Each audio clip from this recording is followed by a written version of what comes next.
Bismillahirrahmanirrahim. Assalamualaikum warahmatullahi wabarakatuh.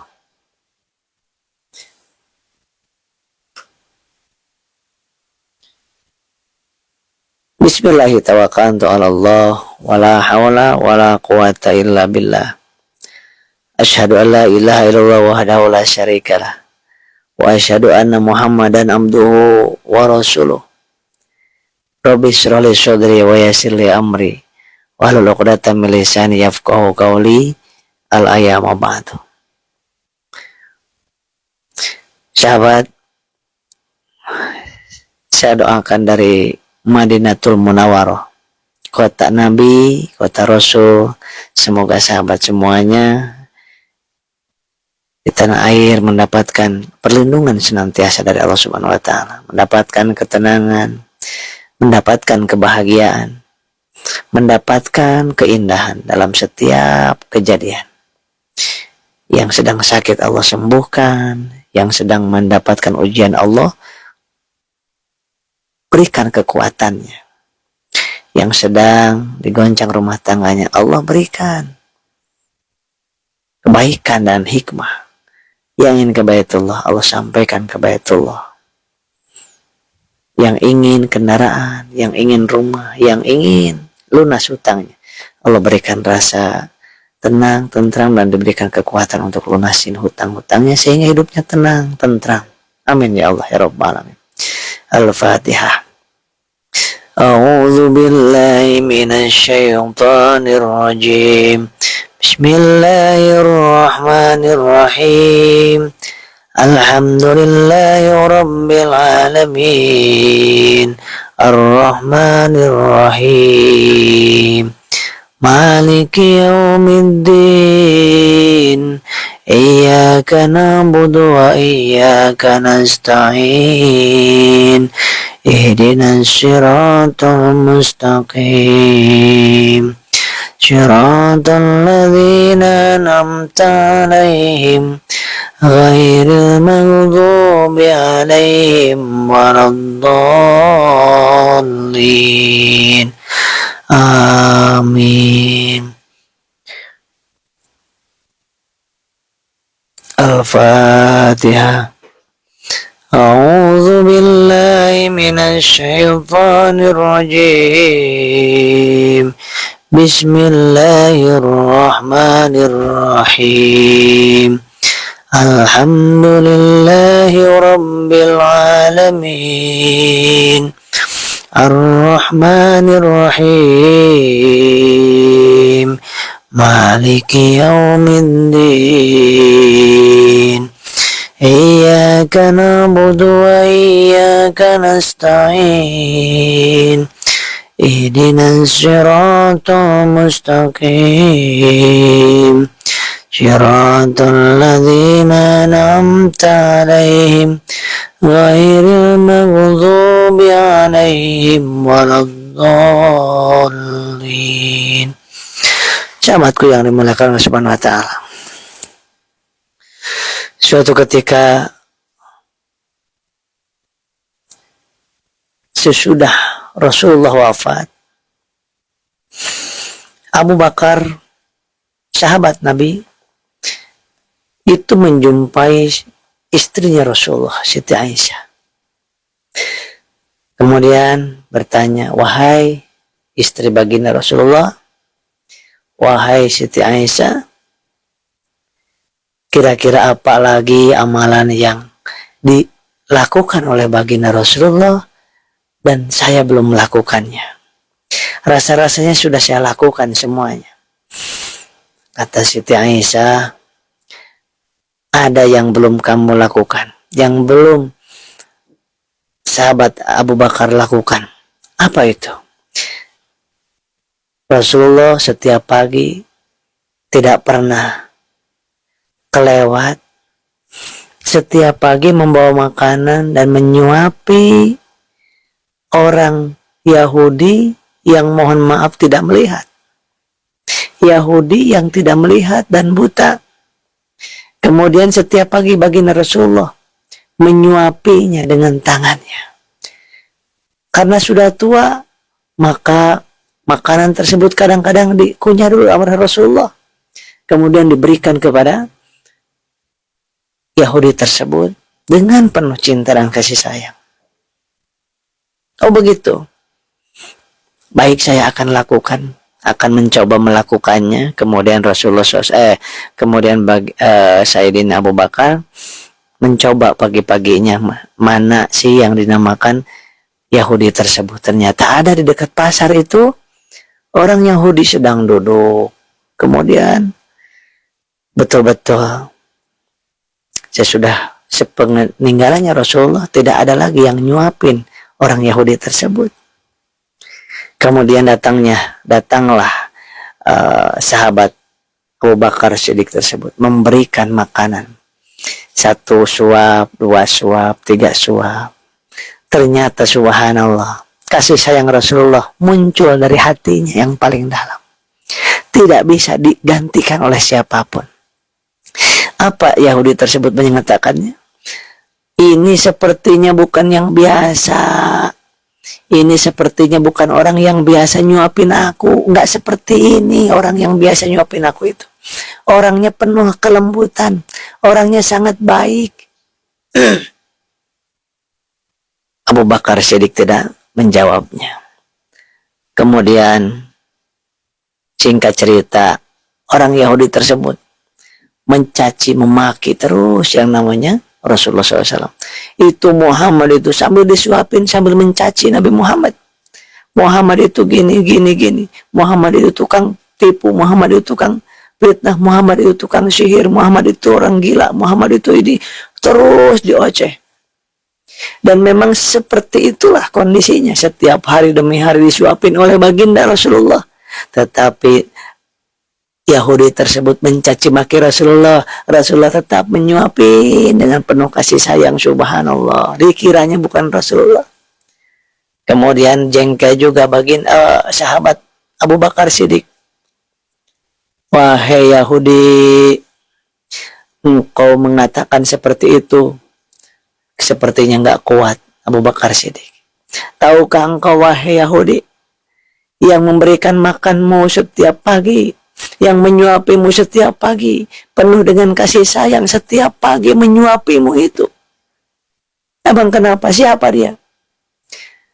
Yang menyuapimu setiap pagi, wahai Yahudi, dialah orang yang engkau caci maki setiap hari. Dialah orang yang engkau caci maki barusan baginda Rasulullah. Itulah Muhammad Rasulullah. Kaget Yahudi. Kemudian Yahudi tersebut saking bergetar hatinya, ternyata orang yang selama ini dia benci, dia hina, dia caci, dia maki, tetapi terus Rasulullah menyuapinya dengan tulus, ikhlas sampai wafatnya. Dan kemudian baginda Rasulullah SAW wafat. Abu Bakar Siddiq menyampaikan yang sesungguhnya bahwa yang menyuapi berlama seperti sekian lama adalah orang yang dicaci maki setiap pagi, setiap hari. Baru tersadarkan. Kalau begitu, asyhadu an la ilaha illallah wa asyhadu anna Muhammadan Rasulullah. Masuk Islam sahabatku. Akibat dari keikhlasan, ketulusan, membalas keburukan orang lain dengan kebaikan, membalas fitnahan orang lain dengan kebaikan, dengan kelembutan. Itulah akhlak Rasulullah SAW. Banyak sekali akhlak Rasulullah SAW yang menyebabkan orang itu yang tadinya benci menjadi cinta, yang tadinya benci ke Islam jadi masuk ke Islam, yang tadinya memusuhi Islam jadi masuk Islam. Termasuk Umar bin Khattab yang tadinya sangat benci kepada Islam, benci kepada Rasulullah, memerangi Rasulullah, sampai-sampai jatuh cinta, diberikan hidayah oleh Allah Subhanahu wa taala. Begitu banyak kisah-kisah bagaimana orang-orang yang bengis, yang sadis, yang betul-betul memfitnah, mencaci, memaki, mengatakan Nabi Muhammad itu ada tukang sihir, Muhammad itu tukang fitnah, Muhammad itu tukang orang gila, Muhammad itu orang enggak benar. Banyak cacian makian. Rasulullah tidak pernah marah ketika dirinya dicaci, ketika dirinya dimaki, tidak marah. Tetapi kalau agamanya yang dicaci, dimaki, Allah yang dicaci, dimaki, ajaran Islam dicaci, dimaki, Rasulullah tidak segan-segan untuk melawannya. Sahabat yang dimuliakan oleh Subhanahu wa taala. Maka dari kisah tersebut Kita banyak mengambil pelajaran sahabat. Sekarang kita sering mengeluh, kenapa orang mencaci saya, kenapa orang benci ke saya. Justru kita, orang itu benci ke kita, kemudian kita berikan doa yang terbaik, maka ribuan malaikat akan mendoakan kita. Kalau kita mendoakan baik orang yang baik, itu biasa, itu pahalanya kecil. Kemudian kalau kita memaafkan orang yang baik, memaafkan orang yang minta maaf, itu pahalanya kecil. Yang luar biasa kita memaafkan, bahkan kita minta maaf kepada orang yang berzalim kepada kita. Kenapa bisa demikian? Bagaimana bisa ridho, bisa sabar seperti ini? Karena tahu bahwa innallaha ma'as sabirin, sesungguhnya Allah bersama orang-orang yang sabar. Kalau ingin bersamai oleh Allah, maka kita harus sabar. Yang kedua, bagaimana bisa sabar seperti itu?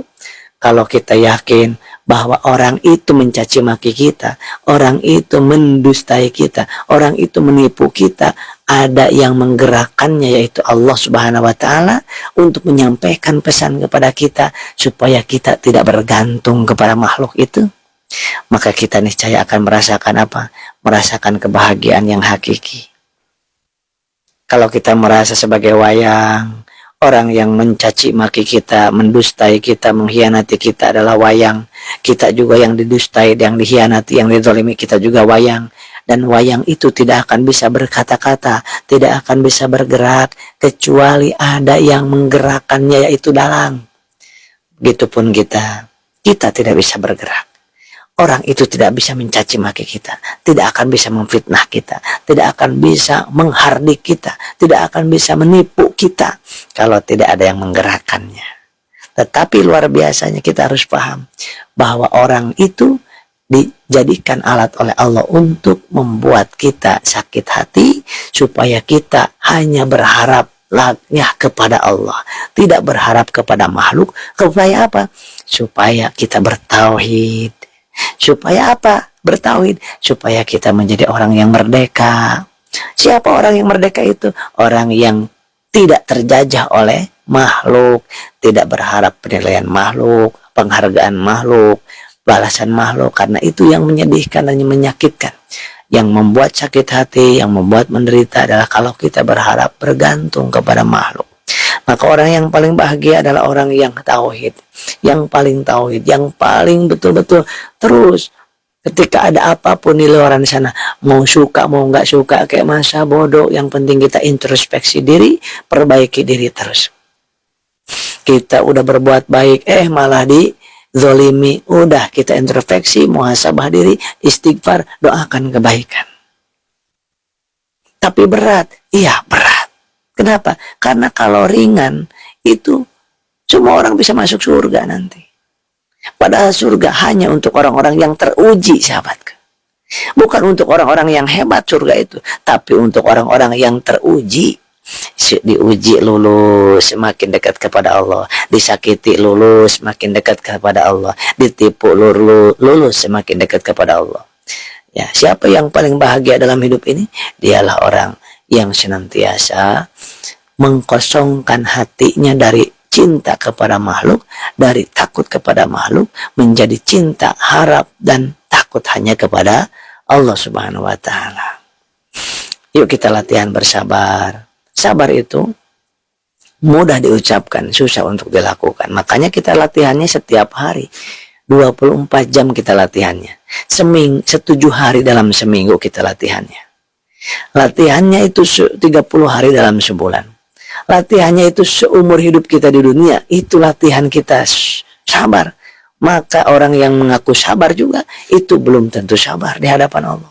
Orang yang mengaku ikhlas, sebetulnya dia nggak ikhlas. Kenapa? Karena dia menganggap ingin diakui oleh makhluk bahwa dirinya ikhlas. Saya ini ikhlas nolong kamu, saya ini ridho nolong kamu, saya ini ridho disakitin kamu, saya ini ikhlas, saya ini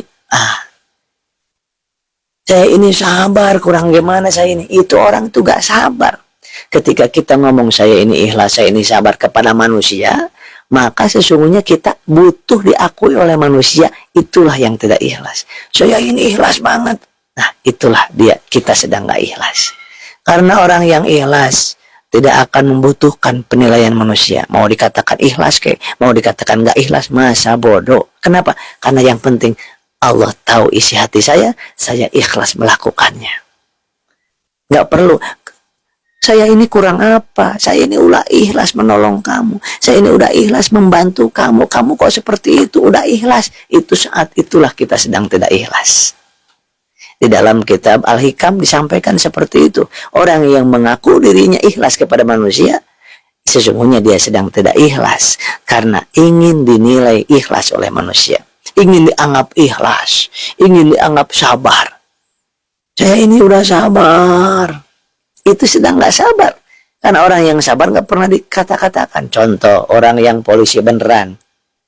Pakai baju polisi gak pernah. Saya ini polisi. Gak pernah.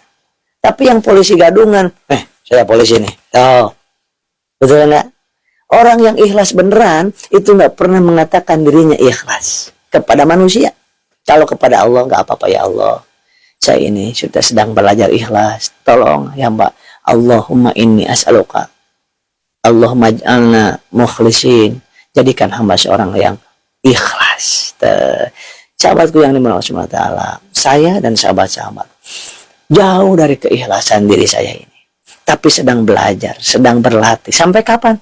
Sampai seumur berjumpa. Sebelum berjumpa dengan Allah, kita belajar ikhlas, belajar sabar, belajar ridho. Sabar itu ada 3. Sabar untuk melakukan ibadah, perlu kesabaran. Sabar untuk menghadapi musibah, perlu kesabaran. Sabar untuk menjauhi maksiat, itu juga perlu kesabaran. Ya, mudah-mudahan kita, dosa-dosa kita diampuni Allah Subhanahu wa taala, dan kita dijadikan hati kita hati yang tidak terjajah, hati yang betul-betul hanya mengharapkan penilaian, penghargaan, balasan dari Allah saja, tanpa berharap penilaian dari manusia. Mau disangka kaya kayak manusia, sama manusia nggak peduli. Mau dikira bodoh, nggak peduli.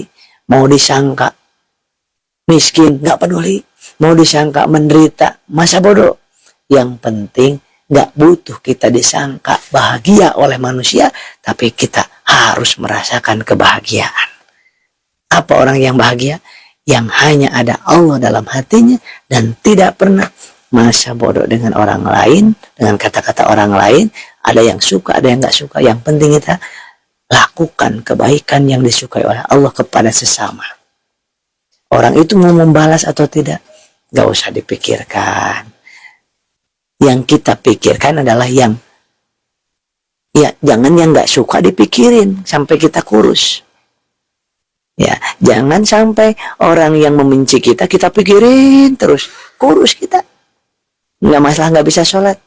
Jangan orang yang sudah benci ke kita pikirin terus. Udah biar aja, serahin aja ke Allah, perbaiki diri kita. Udah gitu aja. Doakan kebaikan kepada beliau. Doakan sebaik-baiknya kepada beliau. Supaya apa? Supaya Allah suka kepada kita. Supaya para malaikat mendoakan kebaikan kepada kita. Jangan pernah mendoakan jelek kepada sesama. Karena jutaan malaikat akan mendoakan jelek kepada kita. Kira-kira doa siapa yang diijabah? Doa kita yang banyak dosa seperti ini, atau doa malaikat? Wah, doa malaikat diijabah oleh Allah. Pasti diijabahnya. Maka kita ketika mendoakan orang lain kebaikan, maka ribuan jutaan malaikat mendoakan kebaikan kepada kita. Kita doakan keburukan kepada orang lain, maka jutaan malaikat mendoakan keburukan kepada orang lain. Wah, luar biasa. Jadi sahabatku yang dimuliakan oleh Subhanahu wa taala, mohon maaf nih agak jauh, tidak bisa terbaca satu persatu, cuma nama-namanya kelihatan. Mudah-mudahan yang ikut live ini menyebarluaskan dan men-sharekan, membagikan, menjadi pahala jariah buat kita semuanya. Buat sahabat-sahabat semuanya, andai kata baik ini, maka sebarluaskan. Insya Allah akan mengharapkan royalti pahala ketika kita sudah tidak hidup lagi di dunia ini. Demikian, di sini sudah jam berapa nih? Di sini jam 3 sore, mau menjelang sholat asar di Masjid Nabawi, dan di sana udah jam berapa nih? Di sana, oh di Indonesia jam berapa nih? 6:30. Di Indonesia jam 7-an ya, jam 7 malam sebelum Isya ya ini ya. Mudah mau Isya. Saya doakan mudah-mudahan sahabat-sahabat semuanya sehat walafiat, sehat lahir batinnya, dimuliakan dunia akhiratnya, diberkahi rezekinya, dan ditambah ilmunya, ditambah keimanannya, kemudian dikuatkan, dikokohkan ketauhidannya, dan diistiqomahkan dalam dakwahnya, dalam ibadah dan sedekahnya, dan sholawatnya. Saya ingin sholawat dari sini, mudah-mudahan Bapak Ibu, sahabat-sahabat ikut sholawat saya, dan ikut sholawat jam 19:13 Pak Muhammad Jamroni ya, terima kasih. Yuk kita sholawat. Ini dekat makam Rasulullah SAW, maka mari kita bersolawat. Salawat kita tidak akan pernah ditolak oleh Allah, pasti diterima. Satu-satunya ibadah yang diterima adalah sholawat. Allahumma sholli ala Muhammad ya Rabbi sholli alaihi wasallim. Allahumma sholli ala Muhammad ya Rabbi sholli